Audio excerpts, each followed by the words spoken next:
ปู่เมื่อแล้วหลวงปู่ว่าเจาะ10 บ่อก็จะได้น้ำบ่อนึงนี่นะมาเนี่ยให้ลูกน้องไปเจาะ10 บ่อในน้ำบ่อเดียวอีก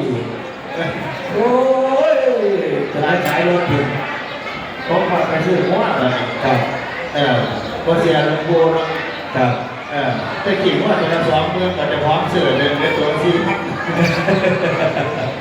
คุณน้องเมื่อนั้นเมื่อที่2เดือนประกาศหลวงปู่ว่าไปเจาะเมื่อนี้ไม่ได้เห็นสีขาวกันลูกน้องผมไปเจาะลูกไปแต่ก็ลอยเงินไปรวมๆอยู่ขาวชุดโบนที่จะเห็นสีขาวก็ไม่งามจำได้เออเนี่ยอะไรก็ได้เอาไอ้พี่น้องลำด้วยหลวงปู่เบิกว่าอยู่แล้ววันนี้เอาเดินไปเดินจ้าคนสวยแต่เพราะว่าถ้าเราอยู่คนอื่นก็นิ่งแต่การน้องตีคุยกับงานทั้งคนน้องอีกอย่างก็อยากให้นั่งคุยกับหลวงปู่ที่ละคนเนี่ยแต่ว่าก็มาในช่วงไม่ใช่เทศกาลเราหลวงปู่อยู่นี่สู้มือเด้อผู้ละคนมาหัดถามมาหลวงปู่พันมาบ้องมาหนีกันมาเอามาจะใส่ก็เลยว่าจังทีล่ะคนจะไปใส่ยูหาหลวงปู่โบอะไรมาดูวัดจะทำเป็นบ้านถามหลายเลยว่าหลวงปู่พันมาบ้องมาหนีกันได้มาจังเด็กพันนอนอยู่ในสู้มือก็เลยว่าจังทีล่ะเป็นอะไรจังไหนแปลว่าเข้าใจผิดว่าหลวงปู่ว่าอะไรโยมหลวงปู่อยู่นี่ตลอดมีคนไปปล่อยข่าวว่าหลวงปู่บรรยงของอื่นส่วนทั้งบินทีนี่เป็นมองเพิ่นมาเศร้ามีแห้งมือ2 มือเพิ่นกับเพิ่นมาเพิ่นไปปล่อยข่าวสักแบบนี้จริงๆแล้วหลวงปู่ก็อยู่จำพรรษาที่นี่ครบ4 พรรษาแล้ว4 พรรษาปี65 66 67 68 4 ปีแล้วนะก็ได้ไปใส่พี่น้องครับเราใจตามนั่นเด้อนะครับใกล้เราแล้วครับพี่น้องครับเดี๋ยวขายอีกแล้วเนี่ยเที่ยวเขาหลงอีกแล้วไหนแม่อยู่ไหนมานี่เบอร์ลูกผู้หญิงผู้ชายเปิดข้างขวาข้างเปิดทางเลยลูกผู้หญิงแล้วลูกผู้ชายแล้วจืดอะไรลูกผู้หญิงลูกผู้ชายแบบนี้หน้าเขาโอ้เห็นแล้วยับแขนลูกอันนี้เนาะยับจับตั้งแขนหัวเนาะหัวปล่อยไม่ลงหัวกันไหน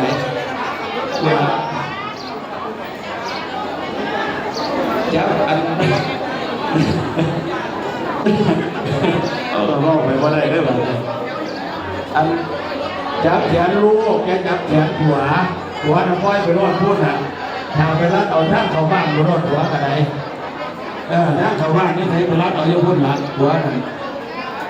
แล้วก็จะแขนลูกเด้อพี่น้องเด้อลูกนี่ก็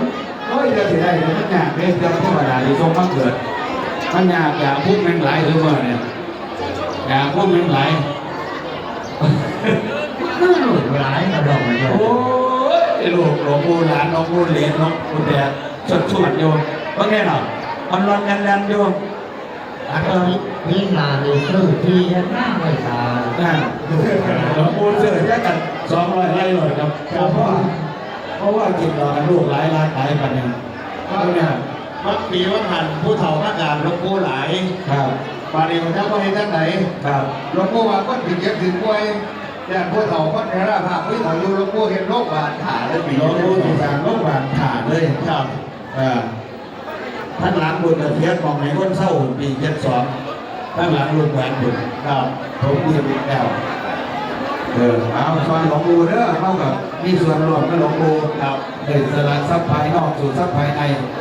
หรือว่าผมไม่หันได้ถ้านอนดูที่ว่าหนาภาพไม่เอาเหมือนไปหมดอีกว่าเป็นแก้วแล้วเหมือนเราเอาอย่างนี้ไปเบิ่งกันไปดูก่อนเทศกาลพอดีน่าจะเหลืออยู่หรอกไม่โดนหลักแมนแต่มันแก้วมากกว่าเหมือนเราแก่เด้อแก้300 บาทวันนี้วันเดียวตัวเมื่อคือ500มื่อไหร่คือ3โอ้ขึ้นขอความไหนพี่น้องปีใหม่เอา300 บาทเร็วๆเหลืออยู่10นี่หลวงพ่อเมตตาหน่อยเดียวหลวงพ่อเมตตาถ้าสี่ขัดก็ขัดลุกปกติ100 วันพันปีตั้งแต่ตั้งวัดจนมาเป็นเดียมานี่ว่าท่านเคยมีคนหลงจักเทียเมื่อนี้หลวงพ่อเสกพระพุทธเมตตาไว้นี่แต่คนหาคนหลงเอาแปดออกมาเนี่ยหลงแปดคนเลยนี่ลูกกับหลงผัวหลงเมียหลง ท่านพระพุทธเมตตาลูกพระเมตตาครับ พิธีกรกันทั้งรอยเอ็นกับสิลงทั้งเมื่อวานเนี่ยละเมื่อ ครับ อันระวังรถเจ้า เขาติดทีวีจะได้เรียน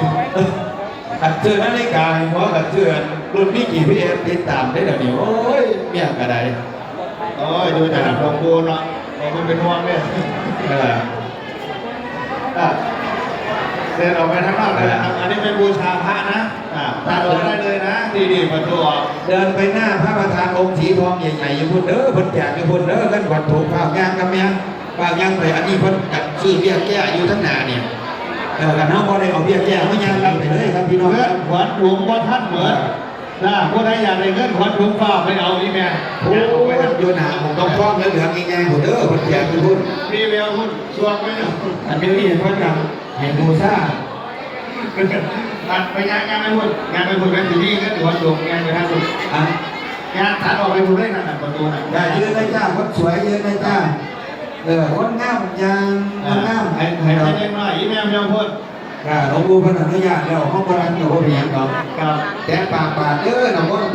ต็มฝาบาทอยู่ ครับ แต่ แต่หลวง ปากบาท ปู่นี่สิไม่กินพิเศษในมดหลวงปู่เสียหน้าผมเอง อย่ายืนเลยจ้าแม่จ๋ายืนเลยจ้ายืนเลยจ้าครับยืนเลยจ้าจ้ายืนเลยจ้าน้องจ๋ายืนเลยจ้าเพราะว่าเขาจะเหยียบเราแล้วครับกับน้องนางยิงซ่าไปพูดหน่อยพี่น้องแล้วอยู่1,800ตอนนี้ ครับ เนี่ยมันแม่นหน่อย มดหลวงปู่สวง แล้วเจ๊ถิงเอาแบงค์มาแจกวันนี้จริงๆแล้ว 3,500 ใบ ครับ 3,500 ใบเนี่ยเป็นโฮมสีห้อมแน่แล้วนะ เห็นแล้ว เป็นโฮมสีห้อมแล้วเอายังไม่เด้อสิเบิดแล้วนั่นก่อนทวงพูดทางหลังแล้วพี่น้องเด้ออยู่ทางหลังมันอยู่หนาบนทีนี่อยู่พูดโอ้ท้องถูก แถ แหม วสอนไม่มีแม่บุญยางไปเอาหนึ่งแถวที่สอง องค์พระประธานองค์สีทองทั้งนอกเด้อนั่นก่อนถูกเด้อเรียกแก้อยู่หันกับมีอยู่นี่กับมีเรียกแก้300 บาทกะลาตาเดียว 2,500 องค์หลวงหลวงปู่ศิลา 5,000 หมดแล้ว เหลือแต่ 9,000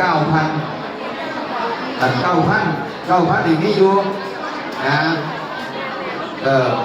ขวัญถุงผู้ใหญ่อยู่ทั้งนอกคนเด้อแต่มันหลายขวัญถุงนั่นน่ะแต่ปากบาทกับขวัญถุงอันแจกอยู่นี่กับขวัญถุง